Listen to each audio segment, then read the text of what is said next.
Mathis? Hey, how's it going? I'm good. How are you? I'm good. It's morning here in Sweden. Yeah.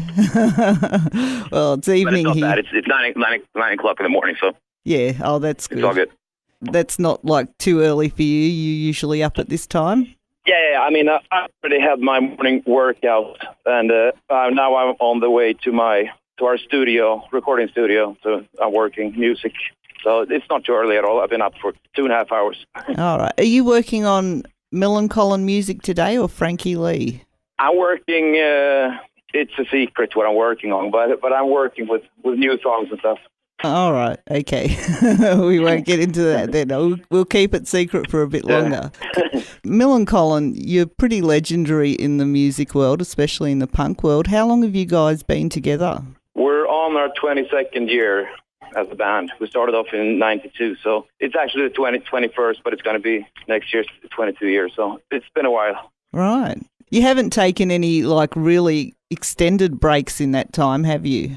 Not really. I mean, we had a break. No, we haven't, actually. The only break we had was, for a year, a little bit more than a year back in 98.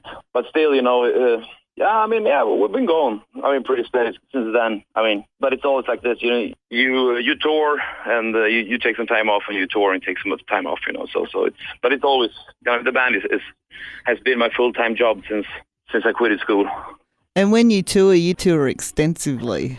Nowadays, when it's so much cheaper to travel, you don't really need to be on tour for 10 weeks. You can go on tour for 2-3 weeks, go home for 2 weeks, go on tour for 2 weeks, and that's the way we do it nowadays. And when we're on tour, we don't like to have days off. We just play every day, and just go for it. Yeah, and that's why the trips to the gym in the morning, so you can be fit and healthy for your stage shows. Exactly. It's important.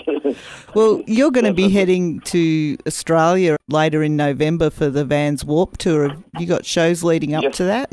No, we have a break, so we don't do anything till then. And then we did summer festivals in Europe. It's a big deal, and we did that till September, and from that on we haven't really toured anything. So it's going to be the first things we do for a while, Australia. We're really looking forward to do this.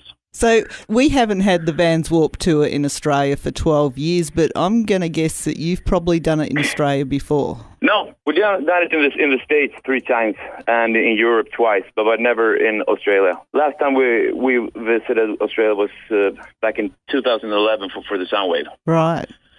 So we haven't done Warped in Australia. So this is actually the first year in 12 years in Australia. Yeah, the Vans Warped hasn't been here for 12 years. Okay. So people are going to be very excited.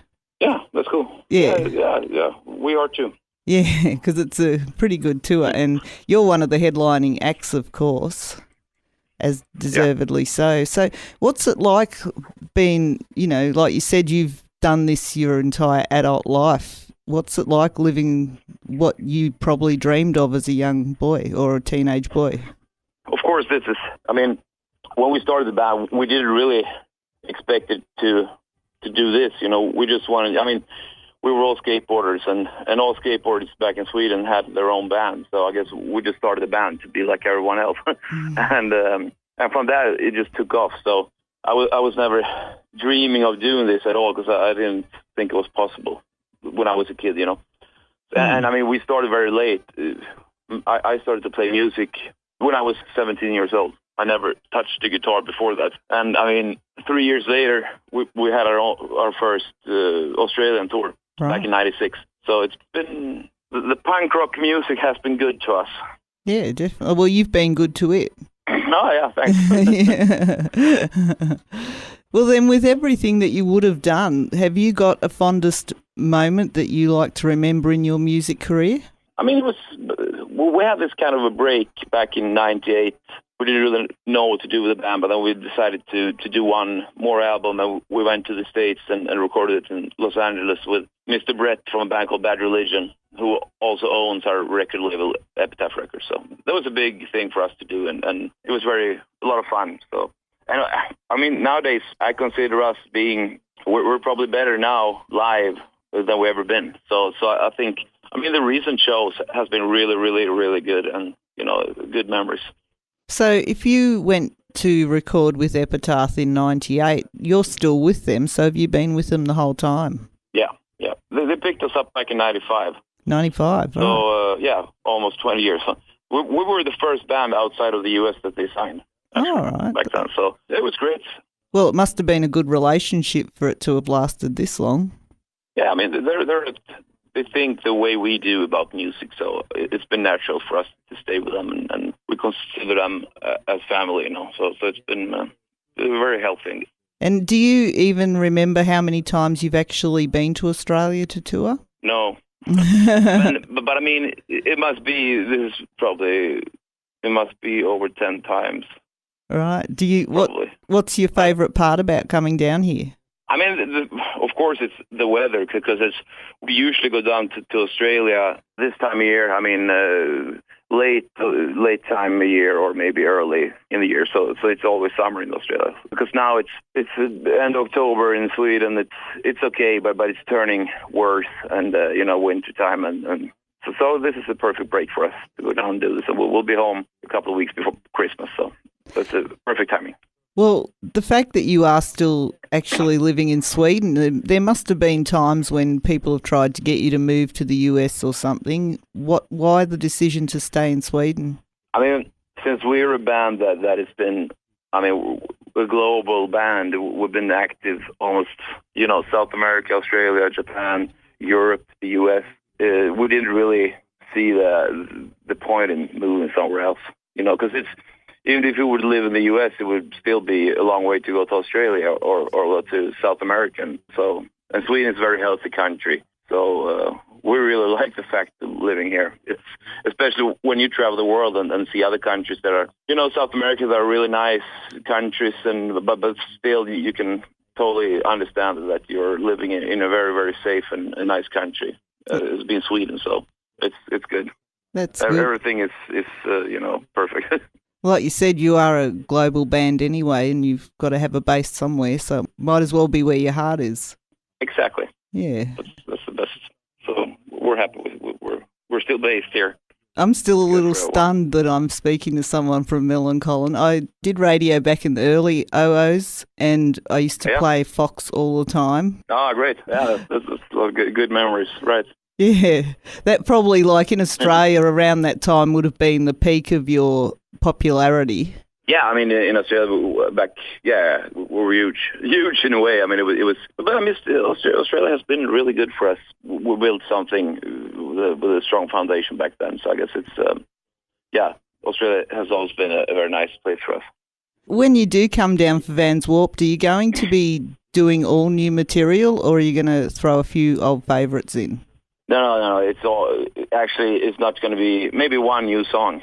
Maybe not even that, because we know that we haven't released a new album for a while, and it's people want to hear the old stuff when you don't have an album out. I know myself, if I watch my favorite band and they play a lot of new songs that you never heard, it takes kind of the edge of the whole show. It's good if the crowd recognizes the song. So it's going to be a mix from everything we've done.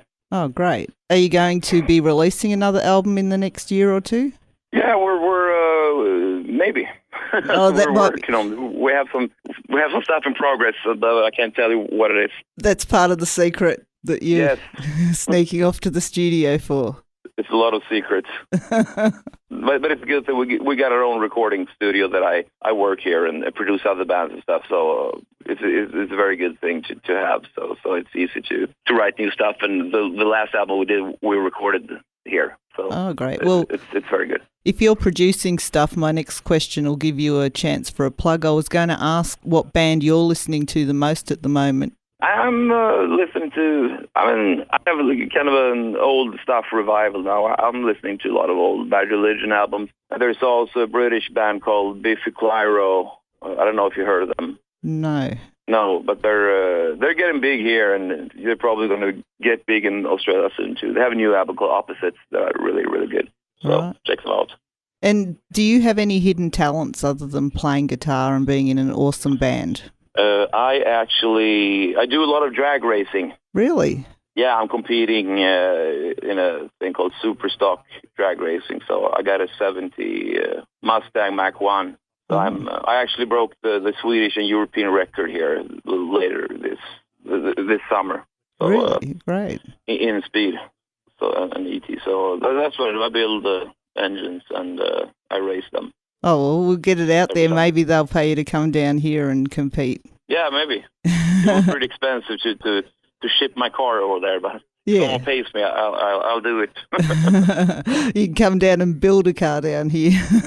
No. Yeah, maybe. Why not? Are you planning on having any time off in Australia? Maybe we're going to have, since Warped Tour is only Friday, Saturday, Sunday, Saturday, Sunday, the weekend after. There's Monday, the week in between is off. We think it's off. Maybe we're going to have some, we don't know. But we might have some time off, and it's going to be nice. We're just going to be hanging out by the sea. All right. Doing nothing, drinking pina coladas, maybe. Anything you want your Australian fans to know? Just come and watch our show. See you in the pit. At Warped Tour. And your Millencolin on Facebook and millencolin.com on the web. That's right. Okay. Check it out. Thank you very much. It's been awesome talking to you. Yeah, you too. Okay.